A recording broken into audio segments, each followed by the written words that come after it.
So in this video I want to explain a couple of things. I mentioned this previously in some of my clients, but I wanted to make this a general thing and people can always refer to. So in this video we're going to discuss speed bracing and general setup in some of the lifts. So let's go over the speed. As we all know, the definition of force is mass times acceleration. So if you're purposely doing a lift slow, like over slow, you're basically robbing yourself of strength gains and hypertrophy because you're going to use less weight than you could be possibly using. So let me explain this. Basically, let's say we're going to do the overhead press now, but let's say that I'm going to do, I don't know, 70% of my max in the overhead press for a couple of reps. So I don't actually want to purposely go slow and then here. Instead, I want to push through as fast as I can. So like it's basically I'm going to use the same amount of speed as I would do if the bar was empty. Why do I say this? Well, simple stuff. Let's say I'm going to do the overhead press here, and how I want, this is the speed I'm going to go in the warm-ups. So this is the speed on the warm-up. In 70%, let's say I'm doing 70% and this is my 6th rep. It's probably going to go something like this. I'm going to push through fast here, and it's going to slow down here, and then I'm going to do this here. Now this is good. Now this can be bad. If I'm going to do this slow, it's going to be all like this, and then I'm going to just do it here. So, again, with some people, I've mentioned this before, I told them like I can see that you're not going fast enough. Why? Well, there's a thing in strength training called the strength curve. So basically, there is a point in the lift where the lift is going to be the most difficult. And then at some point the lift is going to be generally a lot easier. So when is this? For instance, on the overhead press, the sticky part is here. The sticky part is not here. So theoretically, if I can push 200 pounds from here to up, over here I can probably carry 240 pounds. That's the difference between in the strength curve. So one thing that you always want to do is you want to try to push the weight as fast as humanly possible. Now, there is a caveat to this.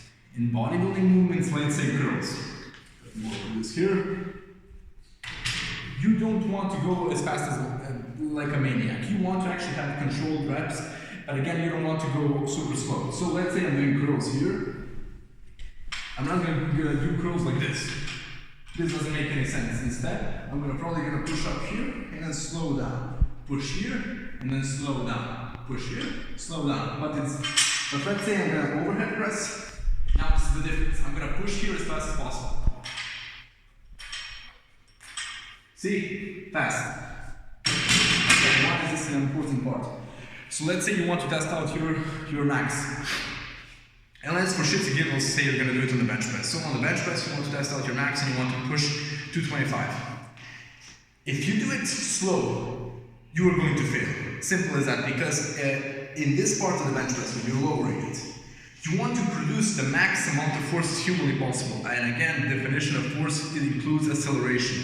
So if you're gonna think that you're gonna press your actual 1 rep max, going like this and then like going slow, that's not gonna happen. And if you do press it, that's not your max. So you actually want to push through it and do it as fast as humanly possible. Again, like a practical application of some of these things, let's say rows. Again, you don't want to do it like this. No need to do that. Instead, push here and then control down. Again, another movement. Let's say the squats.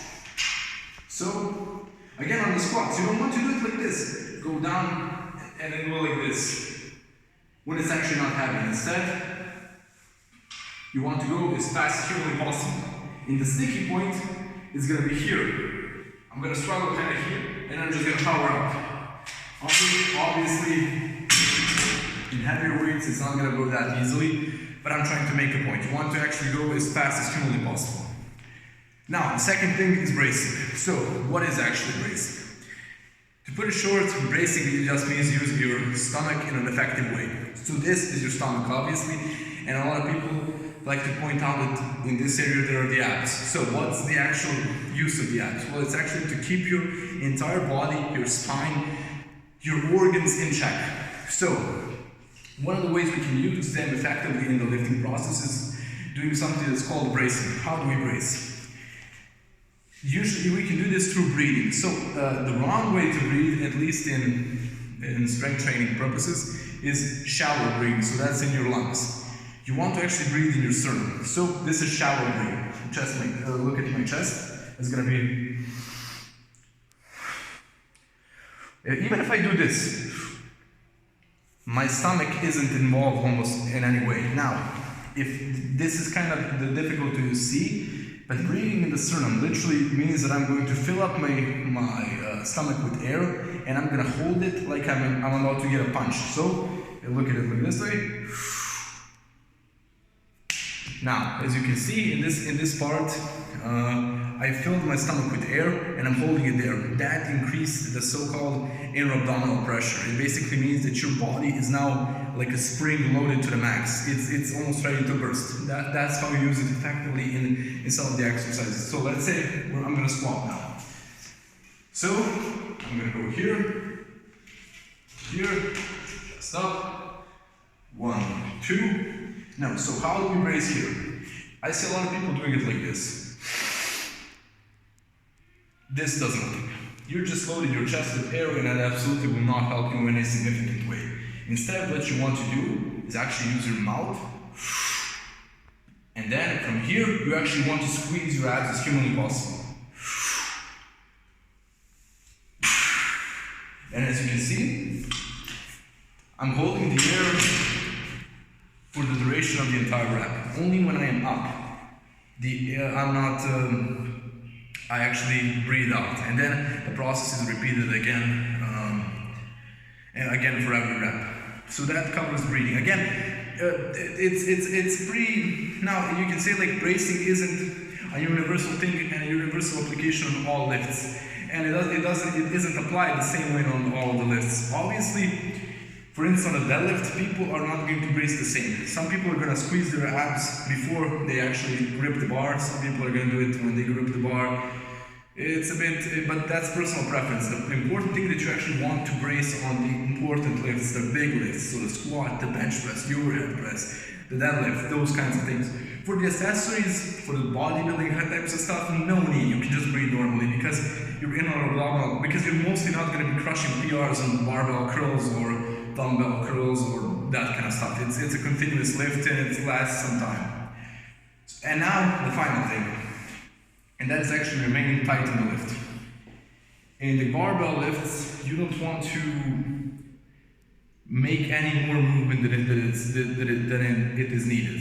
And actually not just in barbell, in most of the stuff, but in the barbell it's the most important. So let's say I'm going to overhead press. Again, this is how you're supposed to do it. So I come here, 1, 2, done. Now, as you can see, the movement is minimal.